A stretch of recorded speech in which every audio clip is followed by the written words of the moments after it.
The Awakening Tempest. When humanity first stumbled into the stars, we did so not with grace, but with desperation. Our ships were crewed by galactic standards, cobbled together from rusting orbital platforms, and the remnants of our early Mars colonies. The Galactic Council, a confederation of 37 spacefaring civilizations, regarded us with what could only be described as aristocratic amusement.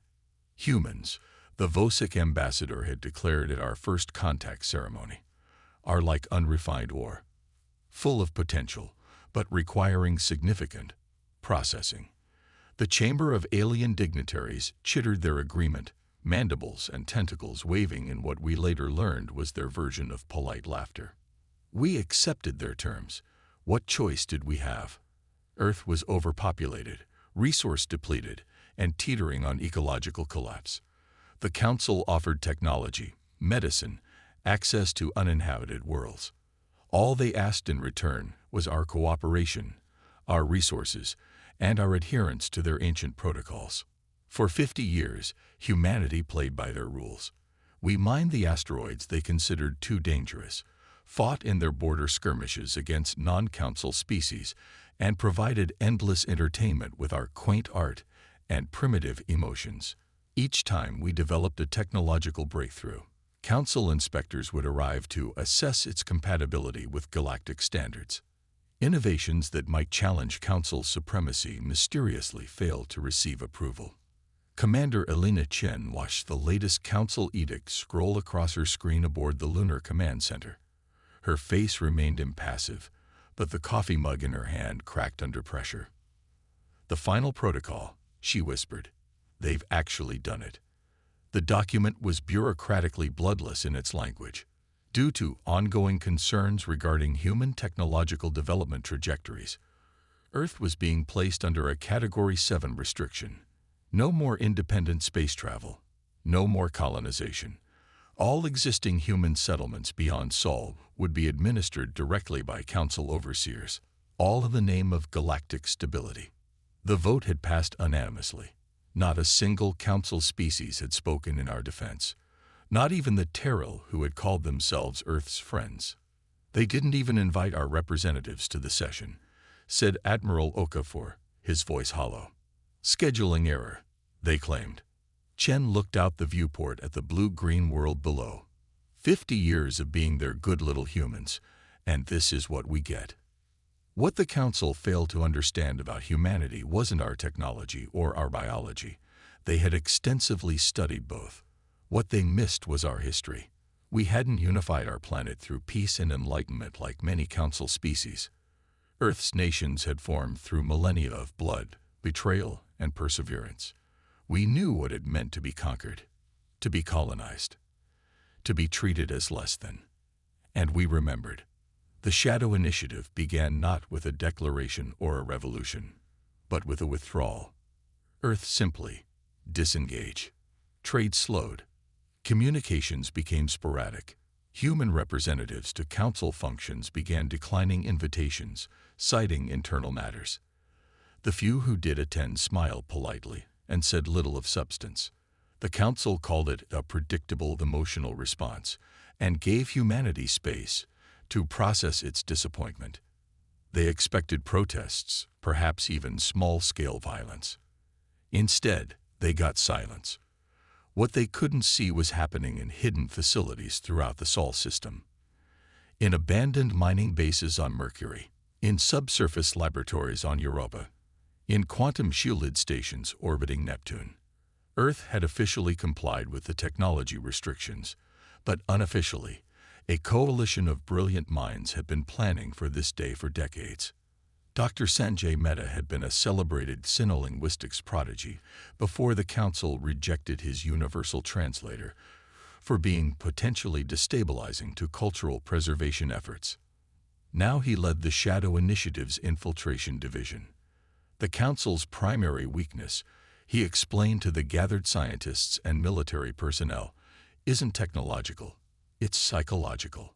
They've been the dominant force in the galaxy for so long they can't conceive of genuine threat, especially from us. Captain Leila Rodriguez, formerly of Earth's diplomatic corps, nodded. They think they know us because they've studied us. But they've only studied what we allowed them to see. For 7 years, Earth underwent a transformation behind a veil of apparent compliance. The Shadow Initiative developed technology that the Council had specifically forbidden: quantum consciousness transfer, neural network infiltration systems, and gravity manipulation beyond anything the galaxy had seen. But unlike traditional weapons of war, these were weapons of infiltration, subversion, and control. The first strike came without warning. 3 of the Council's most critical command satellites, responsible for coordinating defense, communication, and food production across 17 systems, simply vanished. No explosions, no debris. One moment they were there, the next they were gone, leaving only gravitational echoes. The Council's emergency session dissolved into chaos, accusations flying between species that had coexisted peacefully for centuries. The Vosic blamed the crystalline Silians. The Terrell suspected the isolationist Mern. No one mentioned Earth. Why would they? The primitive humans were licking their wounds, surely not orchestrating something so sophisticated. Then the message came, broadcast simultaneously across every Council communication channel, in each species' native language. You called us emotional. You called us primitive. You called us dangerous. Perhaps you should have listened to your own warnings. No signature. No demands. Just those 3 sentences, followed by silence. On Luna Base, Commander Chen watched the Council's frantic response with cold satisfaction. Phase 1 complete, she said. Begin Phase 2. The Council sent investigators to the satellite locations, only to find their ship's navigation systems inexplicably redirecting them elsewhere. They dispatched security forces to human settlements, expecting to find rebels or terrorists. Instead, they found humans going about their restricted lives, seemingly as constrained and controlled as before. I don't understand, the Vosic High Counselor hissed to his inner circle. If this is human retaliation, where are their fleets? Their armies? Where is the rage they're so famous for? What he failed to grasp was that humanity had evolved beyond such obvious tactics. The Shadow Initiative hadn't built battleships or plasma cannons. They had created something far more dangerous. Ghosts in the Council's immaculate systems, bugs in their perfect code, whispers in their secure networks. The Council finally ordered a complete lockdown of all human worlds and settlements. Too late, they realized that for years, every piece of technology they had generously provided to Earth had been carefully studied, reverse-engineered, and subtly modified. Every Council ship that had ever docked at a human station had left carrying microscopic infiltration systems. Every alien diplomat who had visited Earth had unknowingly transported quantum-entangled particles in their very cells. Humanity hadn't been building weapons. They had been building backdoors. The reckoning storm. The Galactic Council's arrogance turned to bewilderment, then to fear. What had begun with 3 missing satellites escalated into systemic failure across their carefully ordered domain. Strategic defense platforms around the Council homeworlds suddenly reclassified their own ships as hostile. Banking systems transferred massive funds to non-existent accounts. Terraforming equipment on frontier worlds reversed their programs, turning habitable planets toxic within days. And accompanying each disaster was the same message. Perhaps you should have listened to your own warnings. The Council's premier military force, the Vosic Armada, mobilized for a decisive strike against Earth. Admiral Teskvor, decorated veteran of the Outer Rim conflicts, led 500 warships toward the Sol system, confident that this show of overwhelming force would crush the human rebellion. These primitives may have developed some clever tricks, he told his commanders, but they cannot stand against true military might. The Armada arrived at the edge of the Sol system to find nothing. No defense grid. No military response. Just Earth and its colonies, seemingly unprotected and vulnerable. Admiral Teskvor hesitated only briefly before giving the order to advance. His flagship led the formation toward Earth, weapons primed. That's when it happened. Throughout the Armada, Navigation systems suddenly displayed impossible readings. Ships that were clearly in formation appeared kilometers away on sensors.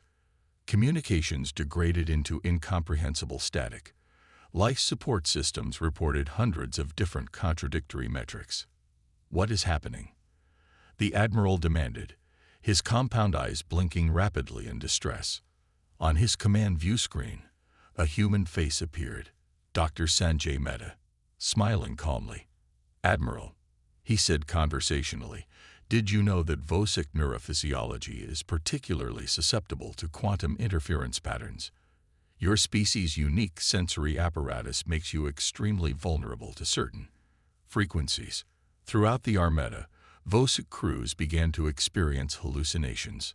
Some saw their ships dissolving around them.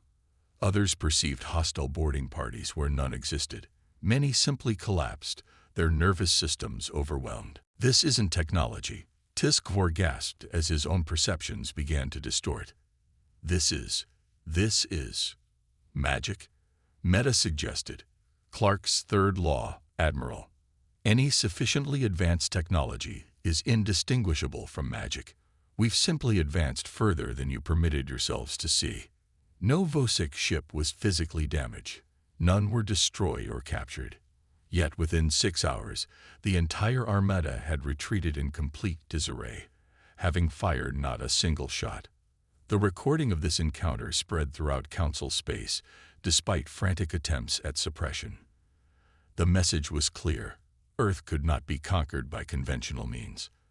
In the Galactic Council's central chamber, emergency sessions stretched from days into weeks. Ancient enemies found themselves allied by shared fear.